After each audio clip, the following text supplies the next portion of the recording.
Democratic Congressman Adam Schiff of California is a member of this new committee. He was the lead impeachment manager in Trump's first impeachment. He's the chair of the House Intelligence Committee as well, and he joins me now.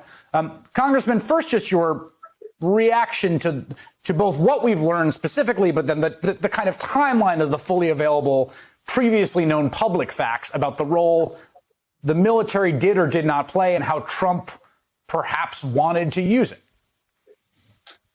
Well, I have to say, can any of us really question that if Donald Trump could use the military to remain in power, that he would have done so? I think invariably he would have chosen to use the military if it would have helped him retain power.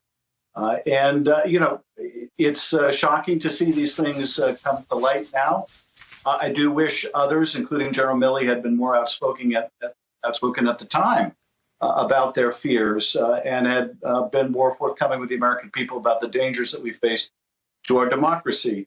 But we certainly need to know a lot more about those weeks leading up to January 6th, what took place on that day and the aftermath, whether this insurrection was, an attempt to cling to power by other means.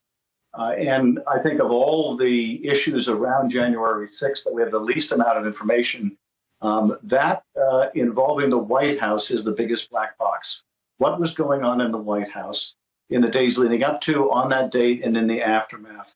What efforts were made to send relief? What efforts may have been made to withhold relief? Was this part of a broader effort to overturn the election? Those are some of the unanswered questions. I wonder if we could put up the graphic again of the folks that did go over to the Department of Defense. At the time, it really seemed bizarre. I mean, the Esper's fired. It's after the election. All these folks are sent over. Christopher Miller becomes the acting Secretary of Defense. Kash Patel and Ezra Cohen-Watnick, who I think you probably know fairly well because they were staffers for Devin Nunes on the committee that you're on him with. Anthony Tata, who was unable to get confirmed by Mitch McConnell's Senate. And do you feel like we have the story of what they were up to over there? The cover story, or the thing they said publicly, was Donald Trump is so intent on getting us out of Afghanistan and is being resisted by the brass that he has to get his people in so that in the last 2 or 3 weeks, they can be laser focused on U.S. withdrawal from Afghanistan, which seemed preposterous at the time. But do you understand what they were doing there? I don't certainly have a full picture of what they were doing there, but this is part of the broader tale of the Trump administration, which is he brought in one group at the beginning. He churned through them. He ate people up and spit them out. When people wouldn't do, the next unethical thing that he asked them to, he would throw them out or they would be forced to leave. And he would go from one team to a worse team to a worse team until you had nothing left but the Kash Patels who were willing to do anything he wanted.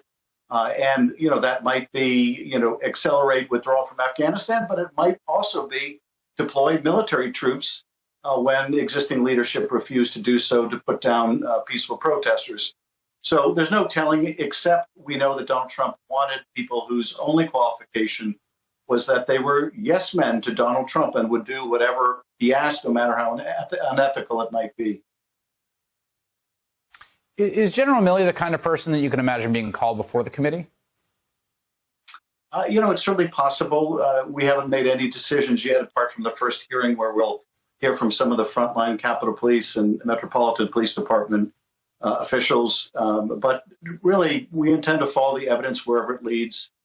If he has relevant testimony about the National Guard and why it took so long to deploy, if he has relevant testimony about any instructions he may have received from the White House to deploy military troops in a way that is relevant to the events of January 6th, then that is certainly possible. But we're going to defer those decisions until we have a full complement of our members and simply follow the facts where they lead us.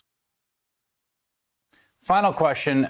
You don't have a full committee yet because the Minority Leader, Kevin McCarthy, has not named anyone. He's having lunch with former President Trump today. You expect he's going to name any members?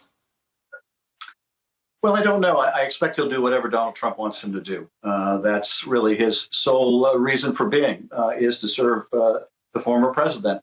And that, I think, explains why he opposed the commission to begin with. And whether he'll put people on who are just merely staunch defenders of the president, or he'll put people on that he hopes will be disruptive, or he won't appoint people at all. My guess is that Donald Trump will be calling the shots.